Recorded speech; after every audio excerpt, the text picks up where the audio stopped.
This is Cherry Pickens Ding Dong. You're here at the New York Art Fair that happens to sell books.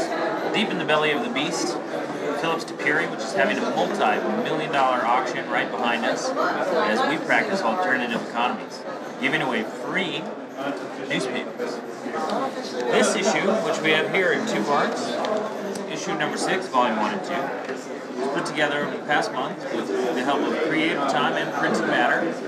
And it's a damn good read. If you haven't read it yet, well, what the hell are you waiting for?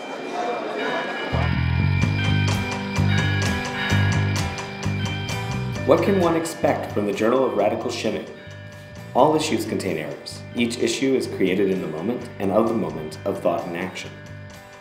The Journal of Radical Shimming is, apart from a means of documenting radical histories, a tool in print form in which to instigate discussion on how we encounter and define these histories, accepted or otherwise. As well, it is a means to propose simple tools to initiate possible further histories in the making. JRS is quote-unquote edited and quote-unquote published by Red 76. Out of the house to be named in the future, Portland, Oregon.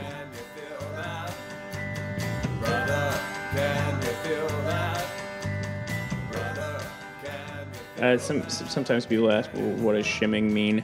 Shimming. I had to look it up because I didn't exactly know. Yeah, shimming is just like a shim, which is like a small piece of wood or something, some sort of object that you would shim a table if you have a wobbly table leg. And basically, what the title translates to in long form is a means to be able to temporarily deal with a larger issue, so you have time to figure out a more long-term solution. So you distribute it for free, and it's a sort of a grassroots distribution. Have you heard from anybody in a distant place that I don't know, like, what's the response you've gotten, sort of random responses from people? I just got a postcard the other day in the mail from somebody who found one of the journals. And like, you're right in terms of like this kind of grassroots distribution system, but also past that, it's not just going and like putting it in an art gallery or putting it in like the anarchist bookshop. The real goal is to get it to people who don't know about these histories and maybe really do want to know. I've definitely seen people reading them that I had no clue who they were. You know what I mean? Like on the subway or things like that, or like they're distributed at a few bookstores. And I've seen people just walking around the street with them. Just roll them up and like put them in chain link fences. Like they're great holders. So like whenever I'm walking along and I have a paper, I tend to do that.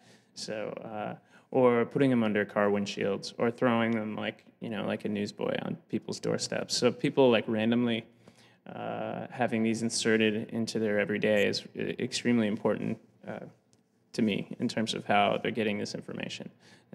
The information kind of suddenly appearing. And I think that it really fosters a sense that people care, you know, that people are willing to talk about things in a more head-on, intimate setting, you know, than what you normally get in a newspaper kind of forum. Is bullshit. It's you know, your USA Today kind of claptrap, media-driven nonsense. I mean, the general thrust is to look at these kind of radical histories, expansive, progressive histories, times of unrest or like real great beauty, and see how they came about. Both in the distant past and maybe just the recent past, but also talk about future possibilities to be able to achieve some of these situations, to be able to kind of recreate the America that we want to see. I consider it very patriotic. Wake up, are you wasted? Wake up, are you wasted? Wake up, are you wasted? I said it's not love. It's not love. Hey now, it's just you, man. Hey now, it's just you, man. Hey now, it's just